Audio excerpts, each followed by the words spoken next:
ప్రస్తుతం digital payment స్వీకరించే మర్చెంట్లు చాలా మంది సౌండ్ బాక్స్ వినియోగిస్తున్నారు. రానున్న రోజుల్లో ఈ సౌండ్ బాక్స్ విభాగంలో పోటీ మరింత పెరగనున్నట్లు తెలుస్తుంది. ఇప్పటికే ఫిన్టెక్ దిగ్గజ సంస్థలైన పేటిఎం, గూగుల్ పే సహా ఫోన్ పే వంటి వాటి సౌండ్ బాక్స్ లకు మంచి ఆదరణ ఉంది. కొద్ది రోజుల కిందట ఆర్బీఐ పేటిఎం పేమెంట్స్ బ్యాంక్ పై కఠిన ఆంక్షలు విధించిన సంగతి తెలిసిందే. ఈ క్రమంలో పేటిఎం సౌండ్ బాక్స్ కు Paytm payments bank account link అయి ఉంటే అవి మార్చి 15 తర్వాత పనిచేయవని ఆర్బీఐ స్పష్టం చేసింది. ఇతర బ్యాంక్ అకౌంట్లు అనుసంధానమై ఉన్న ఆర్బీఐ ఆంక్షల నేపథ్యంలో దీనికి గిరాకీ దగ్గరున్నట్లు తెలుస్తోంది. పేటిఎం పై ఆంక్షల కారణంగా ఫోన్ పే, గూగుల్ పే సబ్స్క్రైబర్లు పెరగటం సహా వీటి సౌండ్ బాక్స్ లకు మంచి డిమాండ్ నెలకొంది. పేటిఎం పై ఆంక్షలతో స్మార్ట్ స్పీకర్ తీసుకురానున్నట్లు ఇటీవల గూగుల్ పే ప్రకటించింది.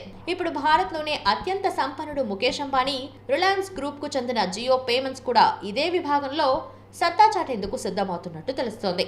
త్వరలోనే జియో పేమెంట్స్ సౌండ్ బాక్స్ లో రాబోతున్నాయన్నమాట. జియో పేమెంట్స్ ఇప్పటికే జియో పే యాప్ నిర్వహిస్తున్న సంగతి తెలిసిందే. సౌండ్ బాక్స్ టెక్నాలజీతో తన వ్యాపారాన్ని మరింత విస్తరించాలని యోచిస్తోంది. తొలుత జైపూర్, ఇండోర్, లక్నో వంటి టైర్ 2 నగరాల్లో రిలయన్స్ గ్రూప్ కు చెందిన రీటైల్ స్టోర్లలో వీటిని పరీక్షించనున్నారు. క్రమంగా అన్ని రిలయన్స్ రీటైల్ స్టోర్లలో పరీక్షిస్తారు. 2 దశల్లో జియో పేమెంట్స్ నిర్వహించనున్న పైలట్ ప్రాజెక్ట్స్ విజయవంతమైతే ఈ సేవలు తర్వాత పూర్తి స్థాయిలో అందుబాటులోకి వస్తాయి. ప్రస్తుతం సౌండ్ బాక్స్ విభాగంలో ఫోన్ పే, పేటిఎంల హవా కొనసాగుతుంది. భారత్ పే కూడా సౌండ్ బాక్స్ విభాగంలోకి ఇప్పటికే ఎంట్రీ ఇచ్చింది.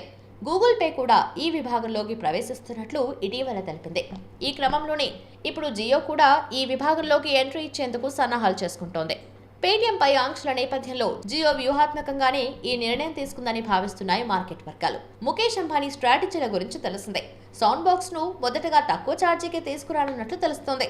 దీంతో ఈ విభాగంలోని ఇతర సంస్థలకు జియో పేమెంట్స్ గట్టి పోటీ ఇవ్వనుంది.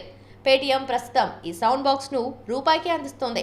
నెలవారీగా ₹125 ఛార్జ్ వసూలు చేస్తోంది.